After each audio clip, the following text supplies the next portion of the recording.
Hey everybody, it's Mr. Hasquin, and I'm here to talk about those things you should know by being alive. And tonight, it's this guy, Thomas Paine.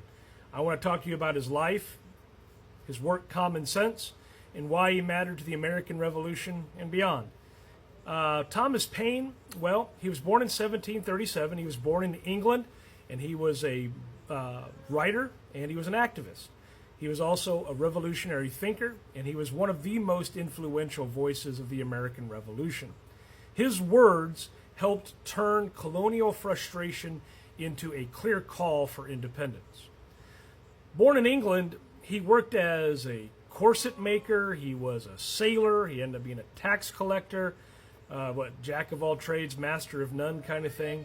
And in 1774, at the age of 37, Thomas Paine met Benjamin Franklin in London. And Franklin is like, hey, you should go west, young man, and encouraged him to go to America. Paine arrived in Philadelphia just as tensions between Britain and the colonies were just kind of bubbling over. So Paine began writing articles supporting independence for the American colonies. He spoke out against slavery and inequality, and he had a clear, direct writing style that connected with everyday colonists, not just elites. So, in January of 1776, Paine publishes the pamphlet Common Sense, and it argued for immediate independence from Britain.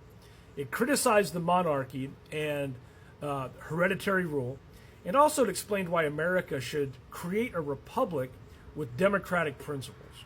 It was written in plain language, making its arguments accessible to farmers and shopkeepers and workers and merchants and artisans, and it was quite popular.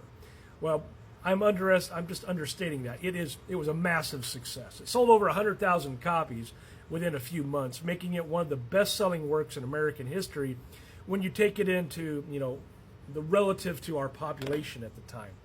It helped shift public opinion towards independence, and it influenced the Continental Congress to pursue a formal break with Britain and the Crown. John Adams later said, without the pen of Paine, the sword of Washington would have been raised in vain. Now, as the war began, Paine also wrote a series called The American Crisis, the first pamphlet of which came out in December of 1776, and it opened with, "These are the times that try men's souls." George Washington had it read to his troops before crossing the Delaware River prior to the Battle of Trenton, and it boosted morale during a difficult time. Now, Paine's revolutionary spirit, though, didn't just stop in America. He supported the French Revolution, writing The Rights of Man, and he wrote it in defense of liberty and equality. He advocated for the abolition of monarchy globally, and he wanted to see worldwide democratic reforms. His radical views, though, led to controversy, and he was imprisoned in France during the Revolution, narrowly escaping execution.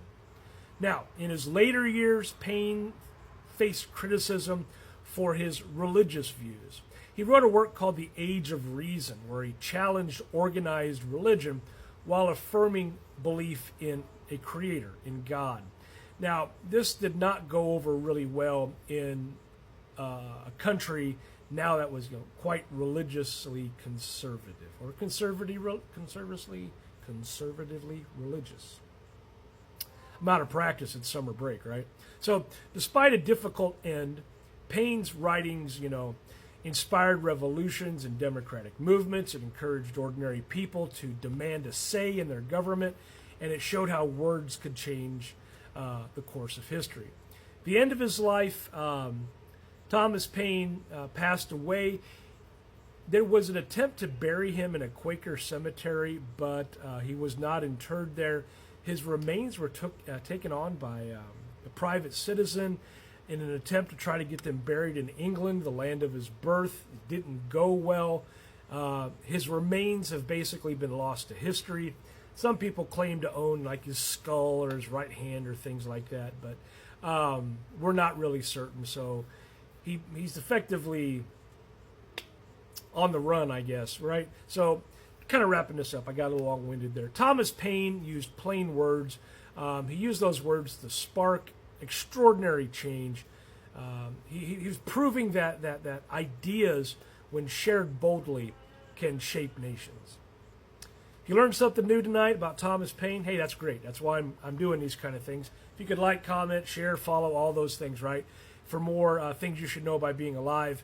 Because learning about Thomas Paine shows how writing can ignite revolutions. Thanks for watching.